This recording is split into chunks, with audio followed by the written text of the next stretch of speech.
Welcome to LOA Today. I'm Walt here with Daniel Mangina and Alyx King.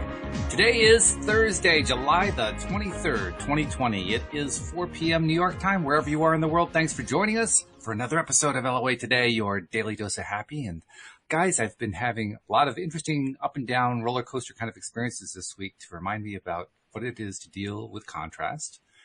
And I have to give myself a pat on the back because I like the way I'm handling it. I like the way it's coming through, you know?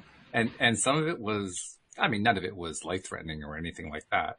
So I can't say it was really devastating. But if it was one of those patterns that was not particularly fun and a lot of stuff happening where you're gritting your teeth and saying, oh, I can't believe this is going on. But what I am proud of where I'm concerned is that I shook it all off over and over again. And did it pretty successfully. I mean, there were a few times I wasn't sure, but I was doing it pretty successfully. So just saying, it can be done. You keep working on yourself. You keep practicing. You can actually get to the point where you do that. That's what I'm finding. I like it a lot. Awesome. Yeah. Step at a time. That's all it takes. Step at a time. That's what it takes. Stick at. I'm going to stop now. That was good, though. I like that. Thank you. I've been working on it. I can give you a taste of it. We have a crew of 5 gardeners. Well, let's put it this way: we started the week with a crew of 5 gardeners. Oh boy! In Louise's gardening service, and one of them has been working through an injury. His doctor told him that he had to stop, and we aren't sure how long. It could be for the rest of the season, so that wasn't good news. And then 2 of our best gardeners both came to us within a day of each other, saying they wanted to take the same week off, and they had already booked their tickets. And then a 4th one is at the end of his term with us because he's a college student getting ready to go back to school. The 5th one works 3 days a week. So after all was said and done, I had one gardener who worked 3 days a week doing 4 hours a day. Oh, boy. And I was thinking, oh, this is fun. This is not fun. I'm not enjoying this much at all. Yeah. And that was the big challenge to try to stay on top of. Mm-hmm. But we have already started to navigate it, and within 24 hours of all of that happening, we had a contact with somebody who has been looking for a gardening position, who's got oodles of experience. We met with her today. She's fabulous. We've hired her. And as I looked at the schedule, while I don't really like working with the small staff like this until our 2 really good ones get back, we can get by for a week. She can cover the stuff that needs to be covered. So we're going to get through it.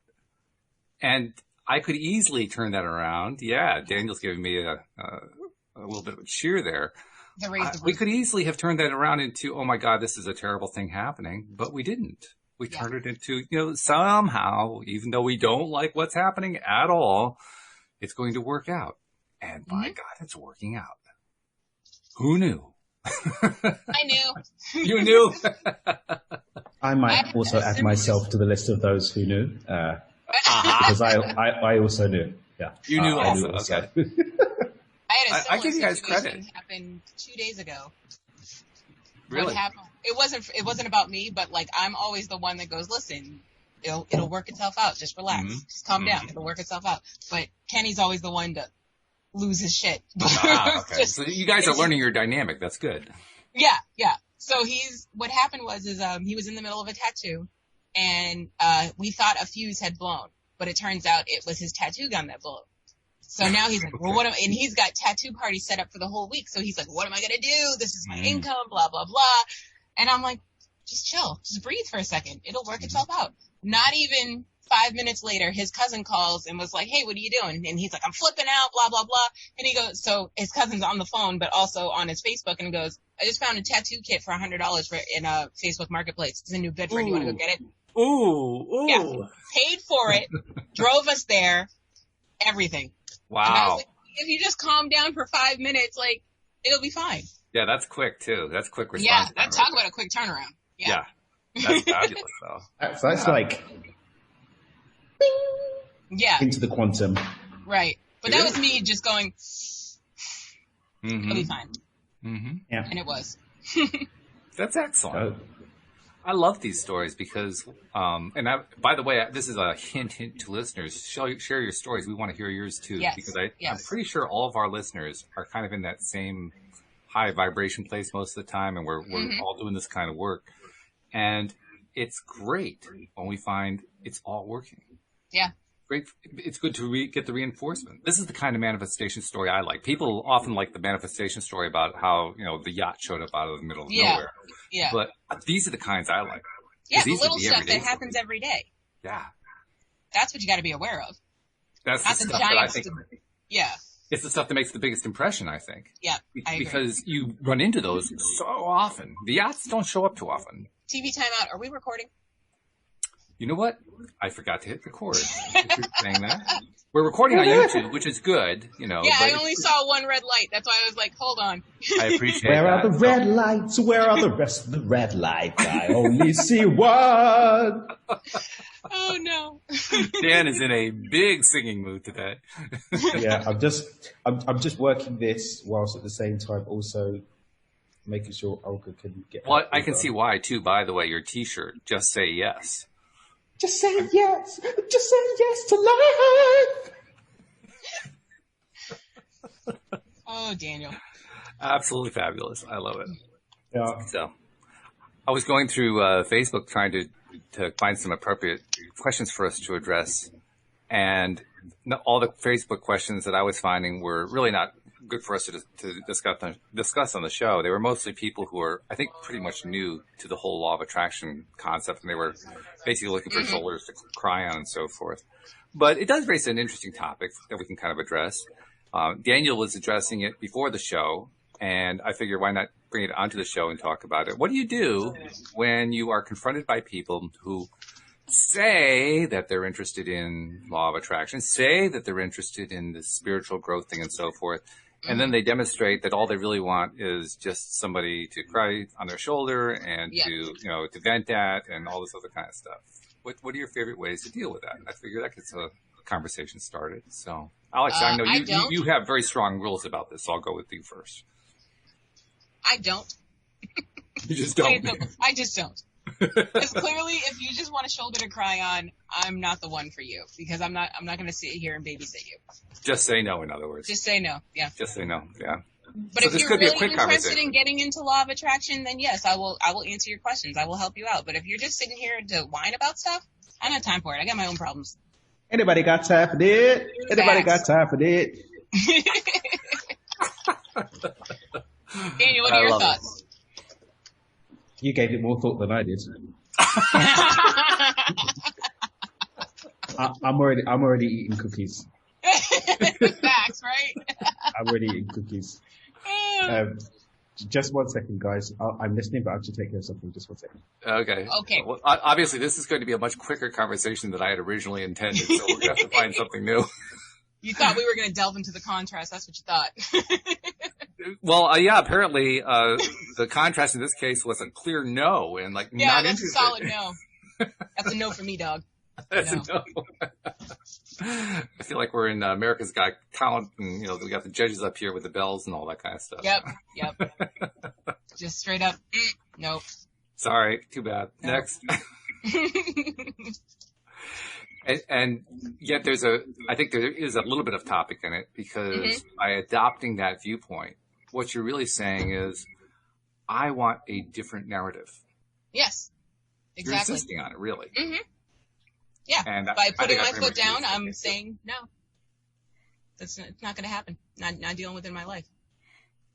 And like you said, I will often suggest, if you really do want to learn how this stuff works, I'll be happy to teach you. Yeah. But I got better things to do with my time. Right. Yeah. Yeah. It's really coming down to, do you want to give energy to that which you don't like giving energy to?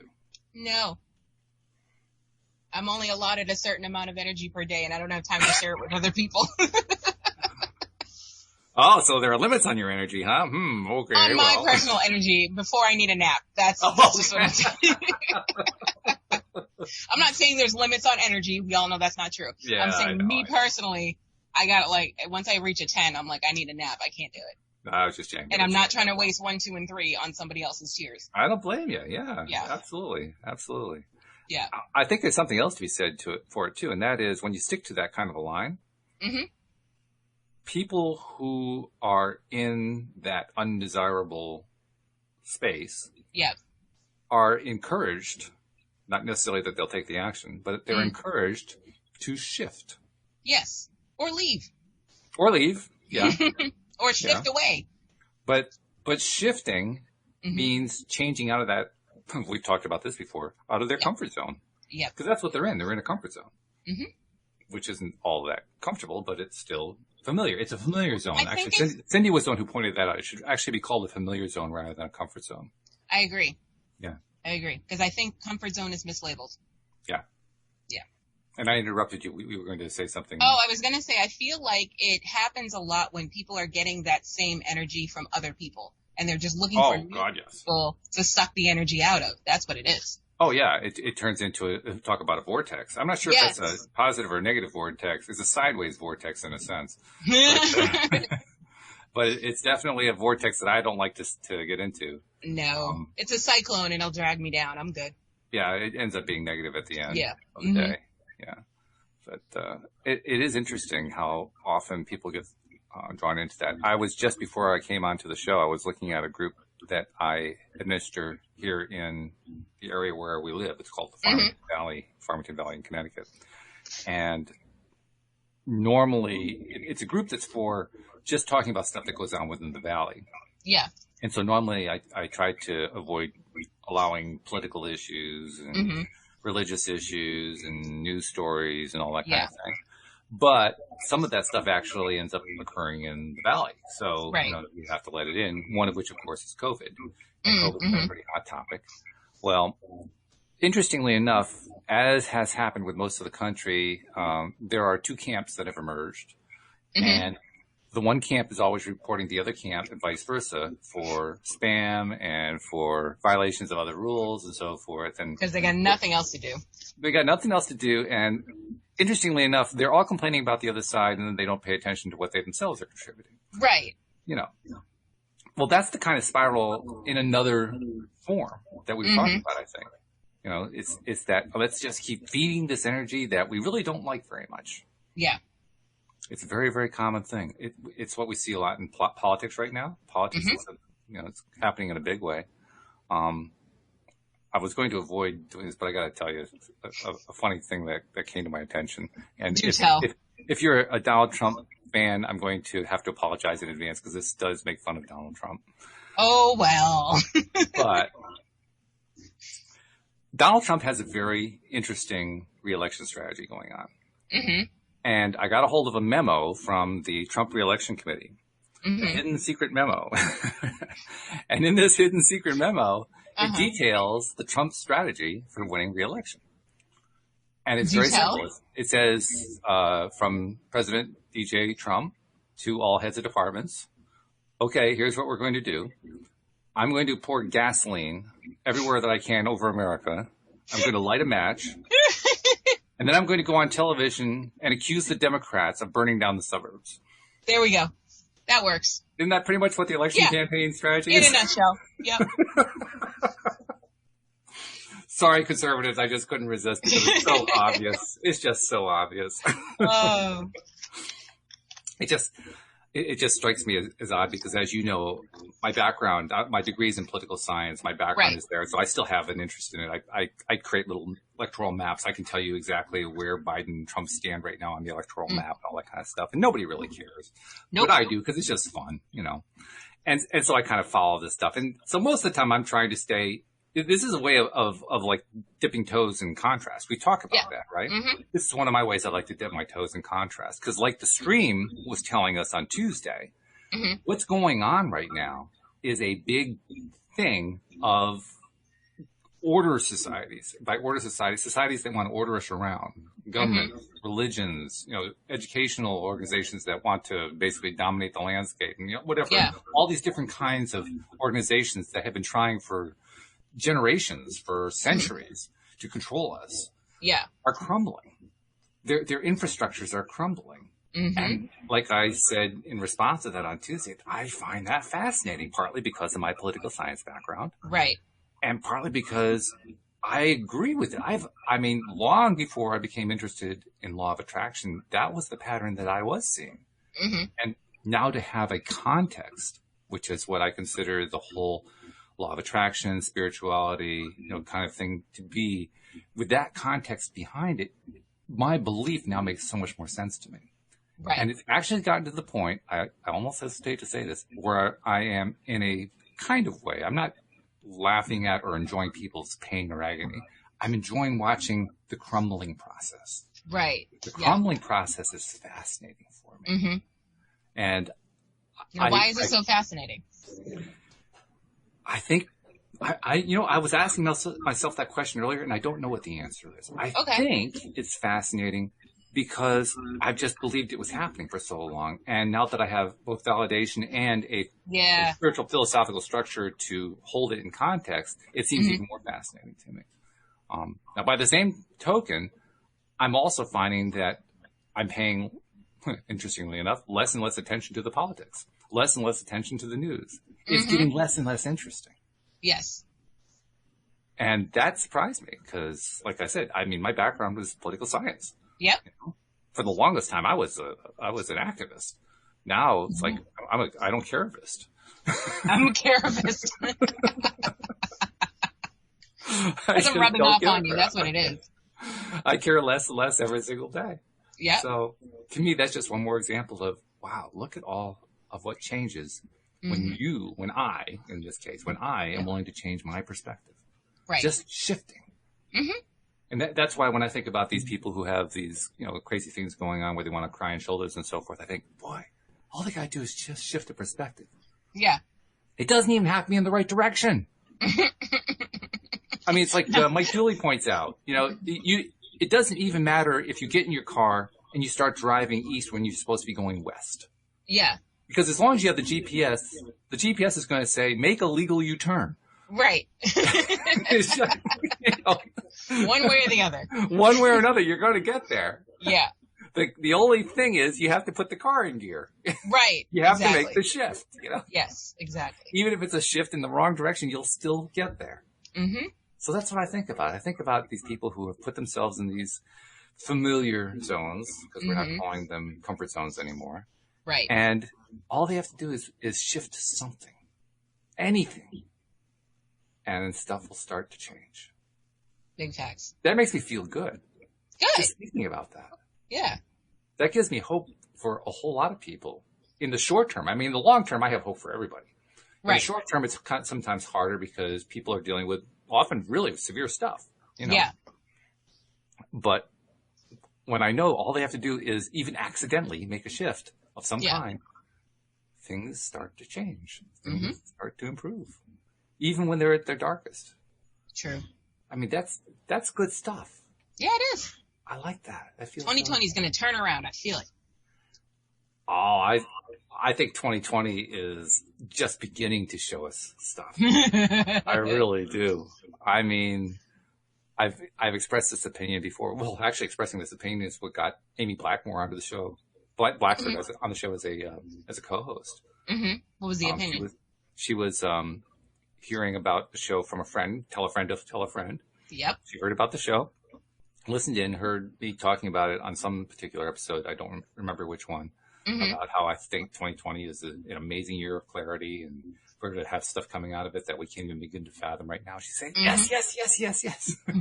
And that's what brought her onto the show. Well, look at that. So, I mean, that's just a small example, but clarity is, I don't even dare to express some of the things that I think are going to become clear. But just in the next few months, the clarity is going to be just off the charts for so many people.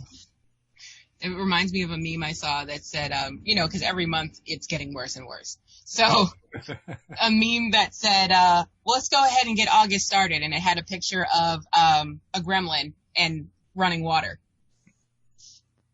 Okay. All right. Okay. Yep.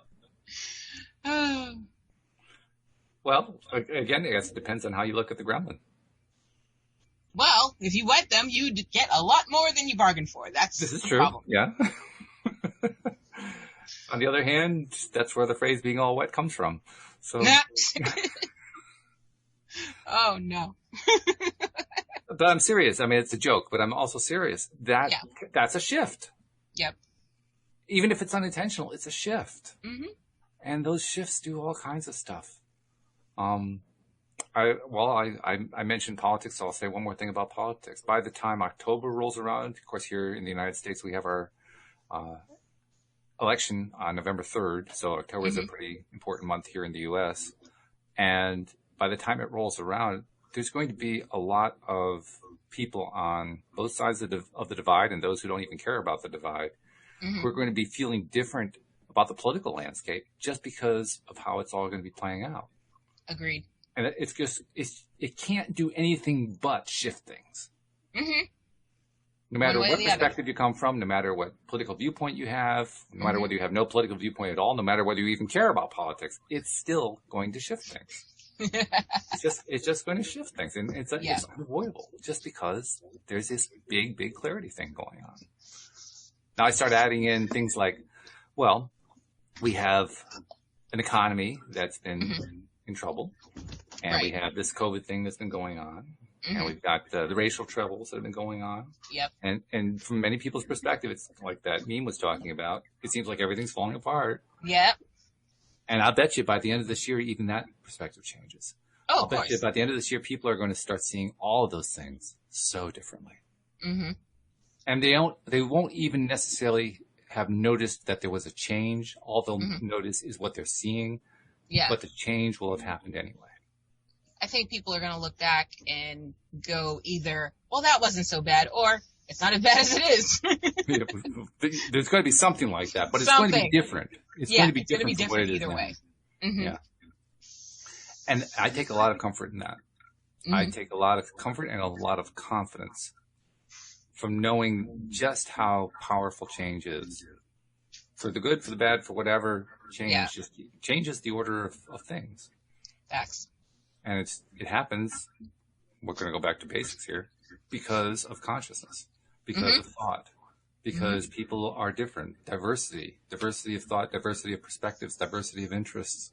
That's why it all changes. It all keeps happening. Yeah. And so those who perpetually are saying, oh, it's just getting worse, it's just getting worse, it's just getting worse, they may not understand how law of attraction works, but they also don't really understand how change works. Because the only way it can continually get worse is if you focus on getting worse. And the moment that you shift that is the moment that it changes. And they don't have to know that rule. Right. That's what's so interesting about it. They don't have to know the rule. All they have to do is accidentally shift, and all of a sudden it shifts. It's crazy. Yeah, it is. Oh, I just got a note from Daniel. He has something that's come up, so he's going to have to go, which is sad. That's cool. That's right. We'll pick him up next Tuesday. But, yeah, so that's what I've been thinking a lot about in the midst of dealing with little crises with gardeners who go away. You know, gardeners who go away, and new ones come in. Interesting thing about the new gardener who came in. We interviewed her, and we've already gotten paperwork from her, and we're going to start her on Monday.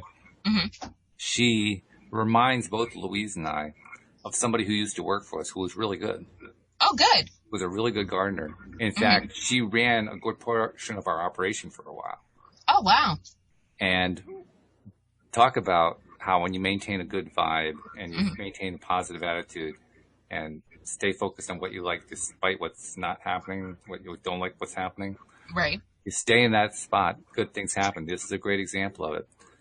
This woman, when we were in the interview with her, we asked her a question that was very much on our minds and has been on our minds for quite some time, because we have had need for what we call an estimator, someone who goes out and consults with new customers, provides estimates, that kind of thing. And we hadn't found the right person. We tried, and just the right person wasn't showing up. We kind of gave up. Louise has been doing that part of it. I've been doing the rest of it. Right. And of course, our gardeners have been doing the gardening. And toward the end of our interview with this woman, Louise said, I got a question for you.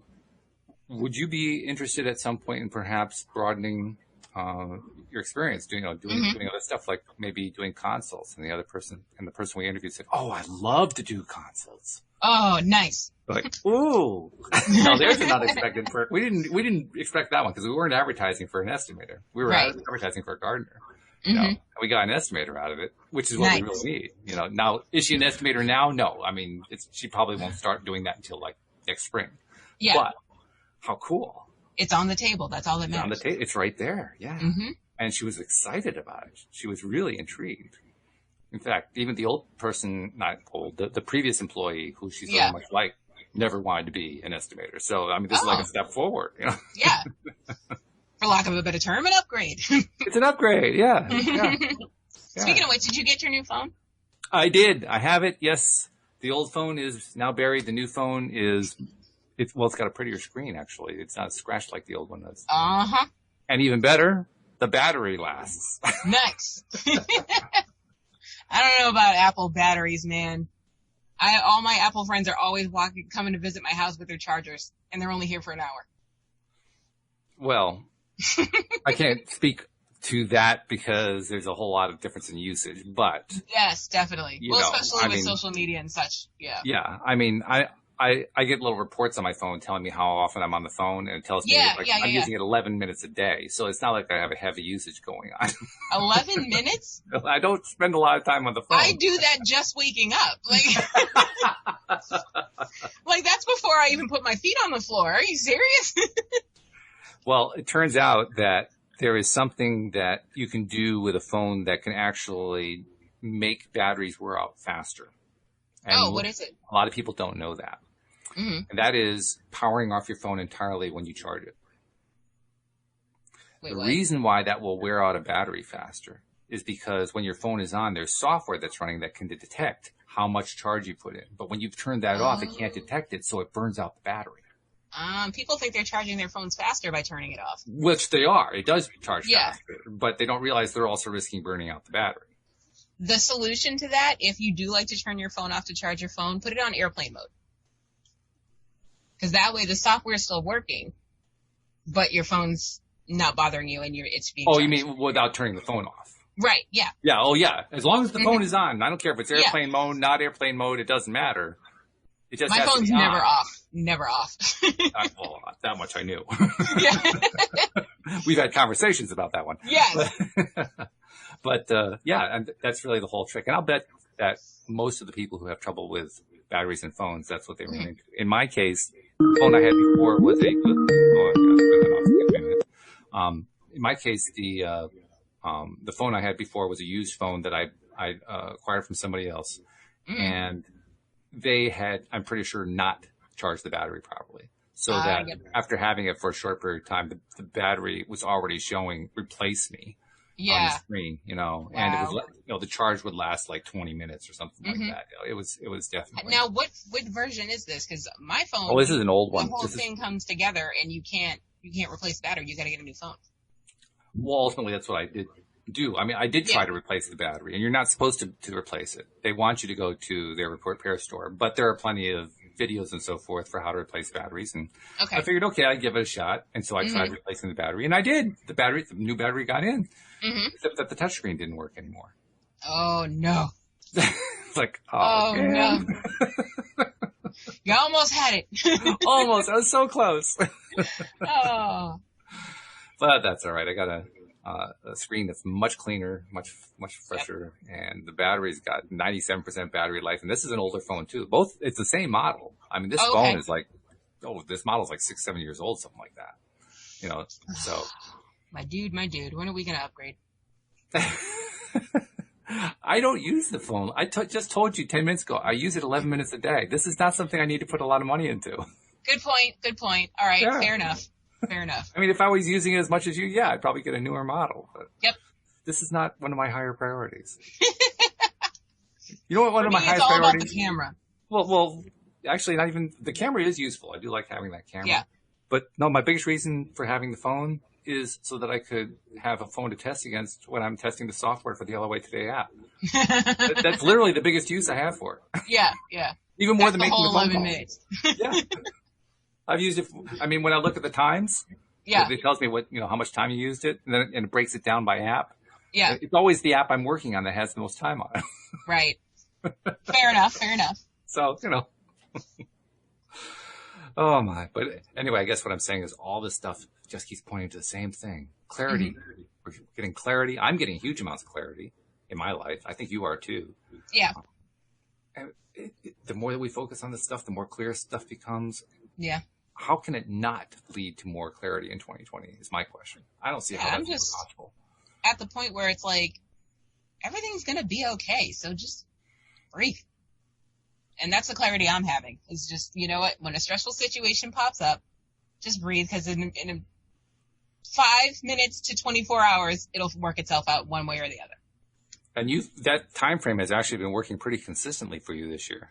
Oh, yeah. Well, that's because that was the time frame I gave myself. I was like, listen, by midnight, shit has to shift. Like, that's it. Okay. Yeah. So you set an intention. Yeah. Mm-hmm. And it worked. Yeah. Over and over again. Yeah. And that brings me to a confusing conclusion. A confusing conclusion? Confusing conclusion, yes. You know how we always say you can't manifest for other people? Yeah. So how am I doing it? How are you doing what? With Kenny, mostly. A lot of other people, too. My mother sometimes. But, yeah, like, he'll be... I don't know if I'm just putting him at ease or if he's starting to see my side of things, like noticing that, yes, things will be okay if you just breathe for a second. Mm-hmm. But, yeah, like, I'll tell him, I'm like, listen, this is going to work itself out. And then it does, not even 10 minutes later. And I don't know how I'm doing it. Because I was always taught that you can only manifest for yourself. Well, were you part of the experience? I mean, was I a witness to it? I mean, were you part of the experience? I don't explain what you mean. Was what was going on something that you were a part of? Yes. So you attracted it. Touché. Not that you attracted it for somebody else, you attracted it. Touché. Actually, I believe I did attract it because I was getting really annoyed with the people who were here. So I was like, okay, they got to leave. And then the power bank blew. So, I mean, you're just reinforcing my point. Things were happening the way you wanted them to happen. You're right. Because you wanted them for you. Yeah. Good point. Now, good point. That doesn't mean you can't help somebody else. Yeah. We talked about that too. Mm-hmm. You can't do it for them, but you can certainly help them. And like you pointed out, if you put out an energetic signature that is very strong and very reinforcing, very high vibe, and if the other person is receptive to it, which is what you described, that was Kenny, being willing to kind of shift himself. That's being receptive to that high vibration. He was not receptive. Oh, he wasn't receptive. He doesn't get receptive till my point is proven. Ah, okay. All right. Yeah. Well, that's all right. In this case, we know you were attracting it for yourself. Mm-hmm. And so if this had been a case where like you were in separate places and you weren't really being affected at all by the tattoo gun or whatever, you probably would have had a different result because he was holding it down so much. On the flip side, though, if you'd been in separate places and he had allowed his vibration to rise to yours to some level, not even the whole way up, just to some level, it may have been enough to let it in. Okay. That's where the influence part comes in. Just because we can't control for somebody else doesn't mean the influence part isn't powerful, because it is powerful. It's really powerful, actually. Okay. And I think that's why so many people think that you can control others with it, that they think that you can do it for them. It's not that you're doing it for them. It's just that it's such a powerful process that all they have to do is just shift a little bit and your energy goes boom for them. Yeah. Because you're giving so much energy. Yeah. I think that's what it is. That's really what happens. Yeah. So, I mean, some people might argue that means that you were the one who's doing it for them. I think that's kind of a distorted way of describing it myself. But, no, I think you're right. I think it's the influence. I think it's, you're setting the vibration and then people just start to vibe to what you're doing. Yeah. Yeah. And let's be perfectly honest. The higher vibe is much more fun anyway. It feels better. So much more relaxing. And everybody knows it, including the ones who resist it. Yeah, true. I mean, it's not like you have to argue with them. They already know. They're perhaps trying to deny it. They're probably trying to pretend that it's not there, but definitely. It's not like they don't experience it. They do experience it. They do feel it on some level. So, yeah, I think it's a good question that you're raising there, because we do have a tendency to kind of dismiss the whole influence thing as like it's relatively unimportant. It's not unimportant. Because we run into that on the Law of Attraction Change My Life group all the time. Oh, yeah. People wanting to manifest for other people Oh. or influence other people in their direction or attract their ex back and all that stuff. Yeah. So Yeah, that group, Yeah. the baby elephant group, the Abraham Vortex group. I mean, there's like, you go through all of them, and they all have that kind of thing going on. Yeah, Yeah. no doubt about it. But I love the fact that we can have that kind of influence. I think about we were talking about the news and political stuff that goes on. I've really been practicing. Linda Armstrong was the one who kind of got me on this. Just practicing putting out energy whenever I'm seeing something that I don't like and that I would normally have gotten all upset about, and that I'm now no longer getting upset about. I'm much more distant about it. yeah. I've been taking the opportunity to just kind of send energy, knowing that I'll probably never know what happened to the energy. True. I'll probably never see what result came out of it, but also knowing that if I'm in a high vibe state and if somebody out there is ready to receive it, it's going to help them. True. That's where the influence comes in. That is Okay. influencing. I never really liked the phrase random acts of kindness because I always thought that was a little bit, I don't know. It just didn't resonate with me very well. But it falls into that category. Just putting it Yeah. out there and let somebody benefit from it. Yeah. No, and it works. It's very effective. I don't like random acts of kindness because I'm very nosy and I need to know where my energy is going. I'm like, I need to know what I did for the universe today. You and Louis D'Souza, that was his question, right? He wanted to know Yeah. not just what he was doing today. Why am I even here on Earth? What's Yeah. my purpose here? Please What have tell I me, why am I contributed? here? What am I doing right? What am I doing wrong? Right. But even, I'll tell you what though, even to the extent that I know you kind of like draw a little circle saying, well, I'm only doing it with the sphere. Yeah. Energy doesn't know those limits. No, So- it doesn't. So even though you're thinking about it that way, the energy still goes out and helps anyway. Oh, I know. I think that's a good thing. Yeah. I think it's a very good thing.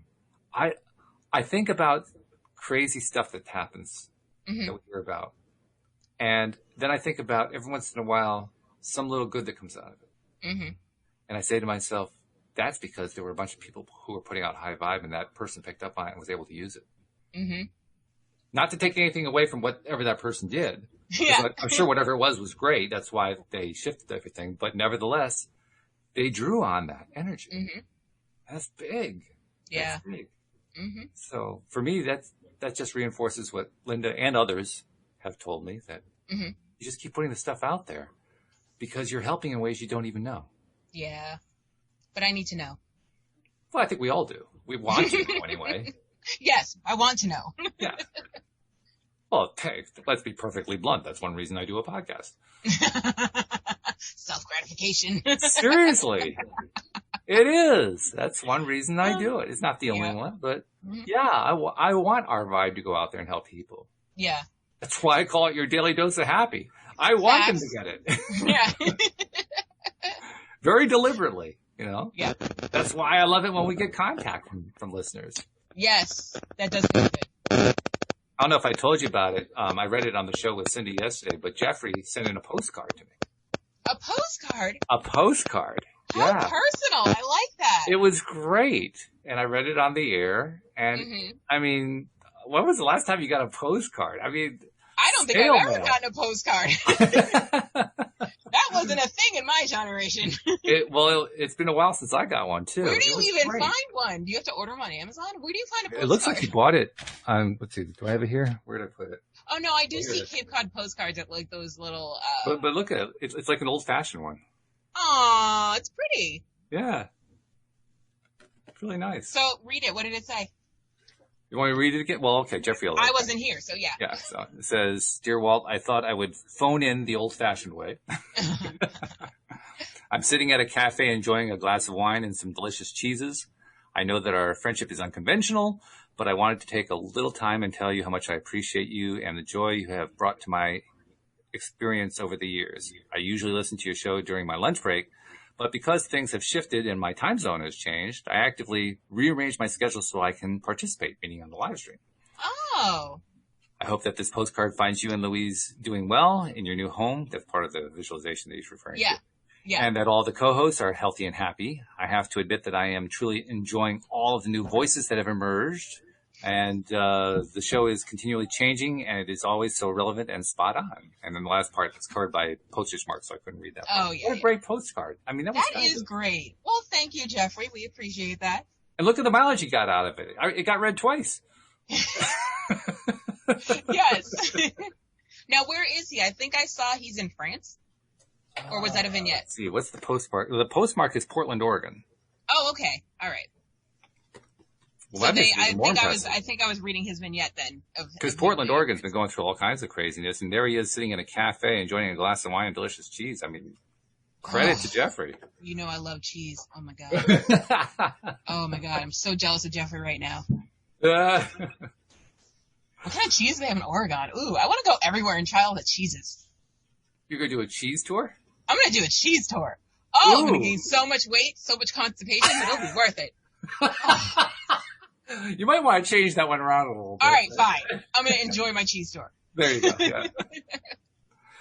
There are some fabulous cheeses in the world. I can't sample all of them myself because some of them I don't react well to. But Well, I don't know. There's a lot of cheeses I haven't tried that I don't know how I'm going to react to them. But well, I do know in general any of the ones that have like a blue cheese that have the really like little blue strips of mold is basically what they are. I react. oh, so good. I react so badly to that. They taste great, but Yes. Oh, they do. But my body says no. You won't do that. No, no, no. Yeah, because your body's like, that's mold. Put it away. Ugh, yeah. But oh man, does it taste good on a salad? I have to stay away from all those cheeses that are like that. But the ones that are the aged cheeses, I like those. Those are good. Okay, good. Yeah, Good. I can enjoy those. Yeah. I might talk to a fiance and see what we can do about a cheese tour honeymoon. Ooh. Why not? Yeah. Because he Have likes you guys RVing and stuff like that, and I'm like, I'm not about that life. Like, I need Wi-Fi at all times. So, but we have hotspots. We can work it out. Okay. Like, do you guys have you been working out? I mean, you're not going to get married for like another year and a quarter, so this may be premature, but have you figured out where you're going on your honeymoon? We're thinking, we agreed because we're too lazy to get passports. We want to do Virgin Islands. Okay. You know, now there's the whole federal passport thing, and that's just a pain, and it's too much, and I just, So, yeah, we're thinking someplace that's a U.S. territory, but also tropical, because tropical Timmy has to be warm at all times. Okay. Which is an odd thing, because you live in Cape Cod. We live in Cape Cod, but we have very good weather. Yeah, but this is New England. Yeah, but it didn't snow once this year. Yeah, but it still got cold. A little chilly. It didn't dip below freezing, I'll say that. Okay. And right now it's 97 degrees, so. No kidding. Yeah. Yeah, it is warm and a little humid right now. Today was the first day that I actually looked up the humidity percentage, because I didn't even know that was a thing. And because I look at the Google one where it's like, oh, it's this temperature, but it feels like this temperature. Like, that's my favorite part, the feels like. And I'm like, but why does it feel like it's 97? Oh, because there's 69% humidity. I'm like, holy, oh my God, I can't. Even the Zoom setup is impressed because it's throwing the static noise at us. It means that the energy you're throwing out is so powerful. Yeah. Wow. But you're right. It's been quite warm. I'm looking forward. I think there's going to be like a change in the weather coming pretty soon. Oh yeah, there's supposed to be thunderstorms tomorrow. So. Well, we're actually getting rain right now. I was wondering if this show was going to get knocked out because we had that happen within the past 10 days or so, where the show kind of got knocked out in the middle of the show. But I think it passed, so I think we're okay. Yeah. Yeah. We had sun showers. It was raining. We were sitting outside and it was raining on us, and I'm like, no one else feels that, or no one else cares. So I'm like, well, I'm going inside because me and my hair are all set with the rain. But then I came back out 5 minutes later. I'm like, oh, we're done? Oh, all right. My seat didn't even get wet. I was like, all right. It's not the kind Louise likes. Louise is a gardener. Yeah. Gardeners like rain that comes down slowly, gently, for like an hour or two. Yeah. Because that's the perfect rain for a garden. But, right. Yeah, nothing gets beaten down. Right. It's still getting hydrated. Very hydrated. And to be perfectly honest, we do need the rain. Yeah, we do. Drought less. My lawn is brown. Brown is not good. No, brown is not good. This is not the rain's fault, even though it's been a heat wave this entire week. It's actually Kenny's fault because we got a new lawnmower and he didn't know how to adjust the height. So cut it a little too short, and now our grass is like, help me! I need water! I'm just roots. Yeah, exactly. And then because we live on the Cape, our whole backyard is all sand, so like whatever grass is trying to grow is now brown. Yeah. Well, that actually fits the Cape motif, though. Yep, it does. It's not actually grass, it's seagrass. That's what it is. So. Well, that's also Cape. Yep. All the Cape is covered with that. So you have these little Cape Cod style houses that have these half lawns that are half grass, half brown. Yep. I mean, that's the Cape. That's my yard. And then the closer you are to the shore, you also have some white sand on the yard. So that's just part of being there. It's the charm of it. That and bathrooms that are 2x2. Yep. That's my downstairs bathroom. Yep. Holy cow. Love living on the Cape, though. So I think about the people who built the houses originally. I said, how small were they? Right. I mean, these are really small. Yeah. I know. I mean, I know they're trying to fit as many of these as they can into a small amount of real estate, but come on, guys. Yeah, we need a little bit more legroom. At least go for 3x3, you know? Yeah, like I shouldn't be able to put my feet up on the wall if I'm sitting on the toilet. And I shouldn't be able to brush my teeth and go to the bathroom at the same time. You shouldn't be able to. Oh, I think we're in TMI land with us. Sorry to create visuals, guys. I have to ask you this, since we're kind of wandering on the topic, and this is a perfect time to do it. You often talk about the fact that as somebody who lives on the Cape, you actually live quite close to the seashore. Yep. And you live in one of the major towns on the Cape. Yep. You often complain about what you call interlopers. And interlopers, for those who don't know the term, and basically you would only know the term if you know Alyx, because she's the only person who I've ever heard use it. Yeah. But an interloper is basically a vacationer who comes to the Cape during the summer. Yeah, the tourists. The tourists, yes. Yes. And you were commenting in May that you were loving it because there were no interlopers. There were no interlopers. They're here. They're here? When did they finally show up? Let's see, what month is it now? It's July. All our days run together now in quarantine. So it's July. I think they got here, probably mid-June. They started not knowing how to use a rotary. So you really had about 2.5 months interloper free. Yeah. We were hoping it would go all the way through the season. And that was probably asking a bit much. Yeah, it was a bit much. I mean, it was to the point where they hadn't even passed out the beach passes yet. Really? Like, you could still go to the beach for free. And I was like, wow. Oh, all right. Because I was like, I got to get a beach pass this year and da-da-da-da-da. And then I pull up and I'm like, there's no free parking? Okay.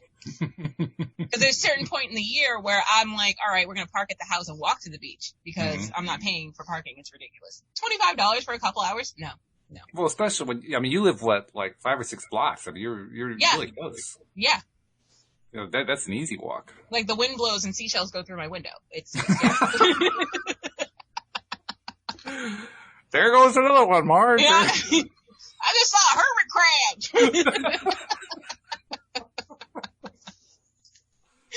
Damn thing getting all over the lawn. I did see a lobster walking across the street once. I was like, you're so really? lost. Yes. Are you serious? Yes, I swear. You actually saw a lobster? Yes, it was a lobster. Yes. Okay, so I have to ask the obvious question. Why did the lobster cross the road? Well, apparently to go back to the beach. Okay. Yeah, it was adorable. Oh my And I'm like, it's so hot out here, you're going to turn red before you get home.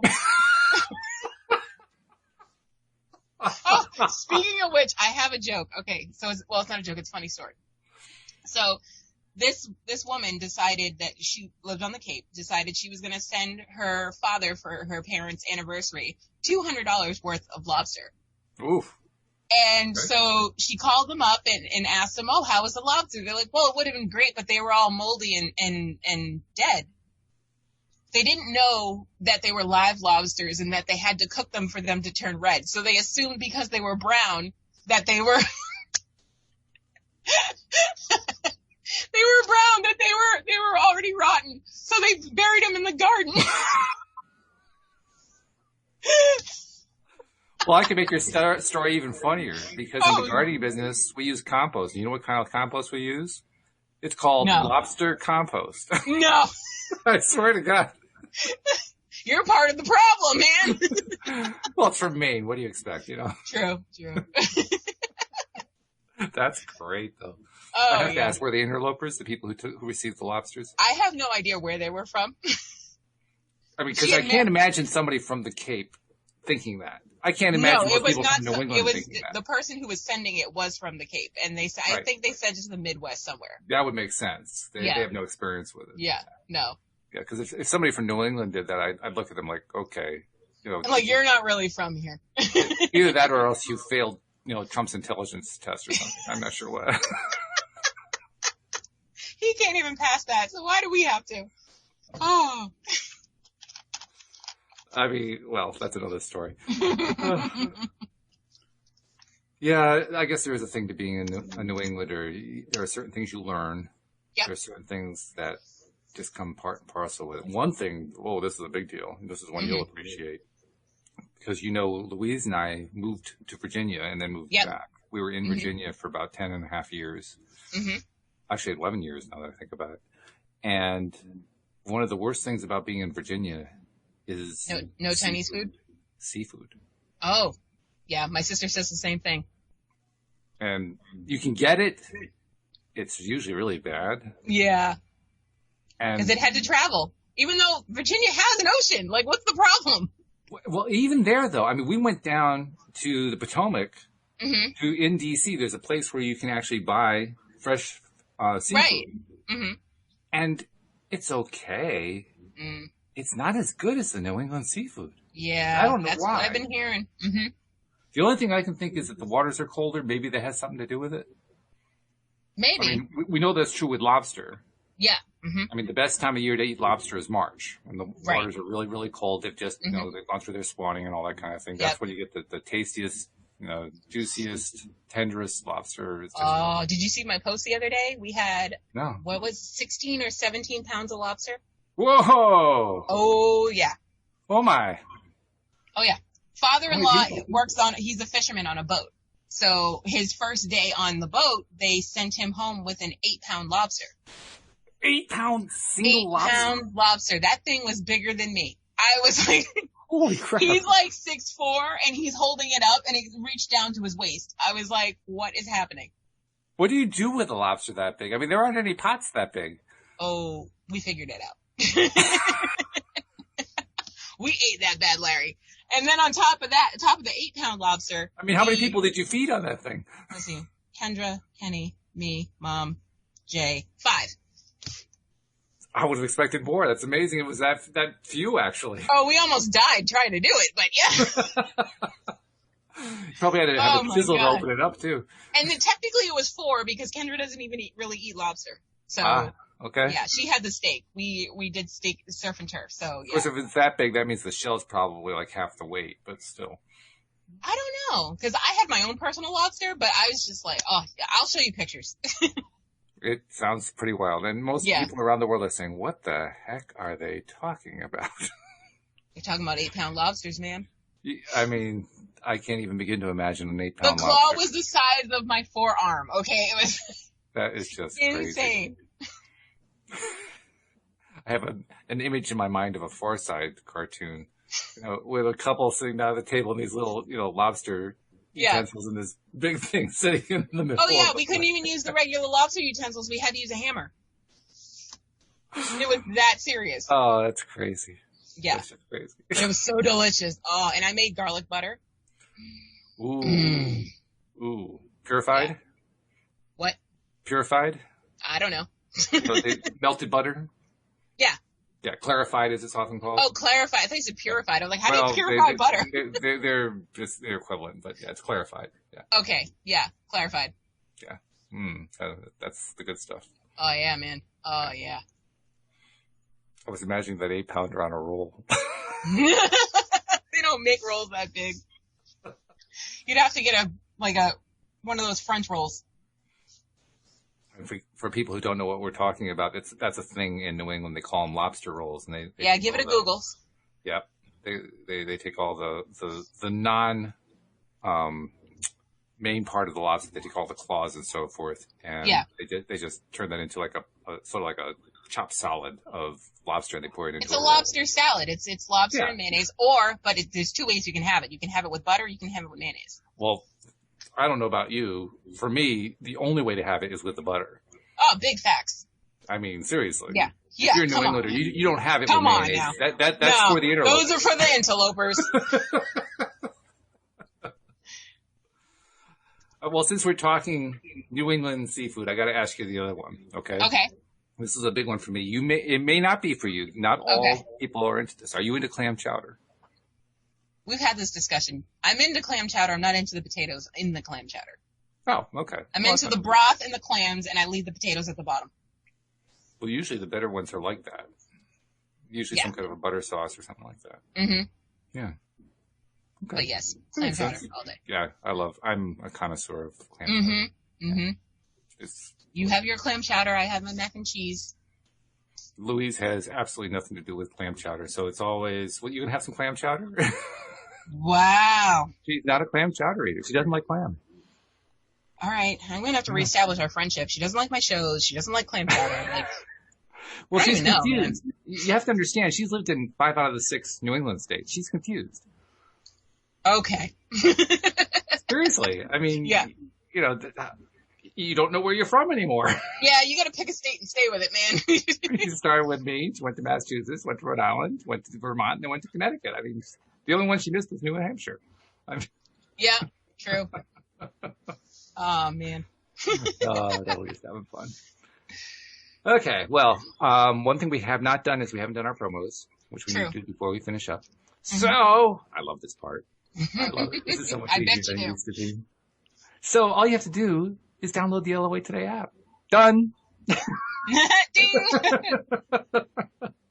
It used to be, well, what you do is you go here and you do this. No, it's not that press anymore. This button and that button and that the other thing and then... You just download the LOA Today app and you got it. Yep. In fact, that's where most people already have found it, because we're doing a marketing campaign to, click here to get access to the Stream of David or whatever. Yeah. They've already got it. Mm-hmm. So I guess really the next thing to promote is not so much how to get it, but to start playing it more often. Yeah. Which, by the way, we're going to encourage you to do in so many interesting ways. Mm-hmm. I've been reaching out. I reached out to you. I've been reaching out to the others. Daniel, of course, has already granted and given us his audio course, Beyond Intention, and his ebook, The Money Game. Mm-hmm. And I'm going to reinforce what I've been saying lately about the money game. People often get a little bit, looking askance at people who teach law of attraction for money. Yeah. They say, oh, yeah, well, what does he know about it? But if you listen to the show and you know Daniel, you'll know what it's really about. And it's not about him making money off of anybody. Well, you'll also know he's got the creds, though. Facts, yes. Because remember, a few weeks ago, he talked about how in June, well, not just that, in June, he said he came within a whisker of reaching his goal of having a 6-figure month. Right, yes. That kind of points to some money. Yeah, he's not talking out of his ass, okay, people? Right. This is somebody who knows what he's talking about. Yeah, exactly. And you're getting this free just by downloading the app, The Money Game. Well, in addition to that, the stream, David Strickle, who voices the stream, he's going to share some meditations that he's recorded in the voice of the stream, I believe. Cindy Chavez is also going to donate a meditation, and she's donated an ebook on relationships. It has a very long title, and I'm going to have to memorize the title. It is a very long title. I was like, wait, where's the quotation? What? Where does it end? Yeah, right. It goes on and on and on. Oh, yeah. I was like, well, how do you Google this if it goes on like this? But Cindy's book is still well worth reading because of who she is and what she does. She is an expert in relationships. That's what she focuses on as an LOA coach. So you definitely want that. If you have any interest at all in improving your relationships, you want the book. By the way, for those who are interested, the name of the book is The Lovely Magician's, I love this title, The Lovely Magician's Guide to Soulmate Success Using the Law of Attraction to Prepare Yourself for a Magical Soulmate Relationship. That is so a mouthful. While she needs to work on the brevity of titles, it's a great title. Yeah. Oh, yep, definitely. And she's a great coach. So she's donating that. And I'm also hearing from others. Rita's who does the Friday show with me. She's thinking of putting something in. I haven't heard from Linda yet, but I'm willing to bet she's going to want to put something in. Oh, most definitely. So, I mean, there's going to be a lot of stuff in this app. And I'm also going to give everybody a little bit of an advance hint. This is not going to happen right away, but you'll remember a couple of years ago, I think it was just before or just after you came into the show. I think it was just before you came into the show. Okay. Those of us who were involved and a whole bunch of other life coaches and therapists and so forth wrote a book called Your Daily Dose of Happiness, Real Success Stories of the Law of Attraction. And it's published on Amazon. Well, I'm giving serious consideration to putting that book on the app. Yes, most definitely. Yeah. So another reason to have the app installed on your device. Yeah. So now we know why you want to have it installed. Now we know also you want to be listening to the podcast because that's how you get the daily dose of happy, right? But there's one other thing we need you to do. What's the one other thing we need people to do? Well, what you're going to do is go to YouTube, search LOA Today podcast videos, and once you see our smiling faces, click down below to the red subscribe button. Next to the red subscribe button, there's a little silver bell. Make sure you click all so you will always be notified when we are live. So you're saying we should actually subscribe on YouTube as well? Yes. What a concept. Places. So that way you can see us and hear us. Amazing. And you know what? There's actually one other thing we need to do. What do we need to do? We started off the conversation talking about it. It has to do with friends. Oh, yes. You need to tell a friend that you subscribe and they should subscribe too. That's the secret, isn't it? Yes. I mean, the secret isn't just a book and a movie. That's the real secret. Sharing. Yes. Yeah.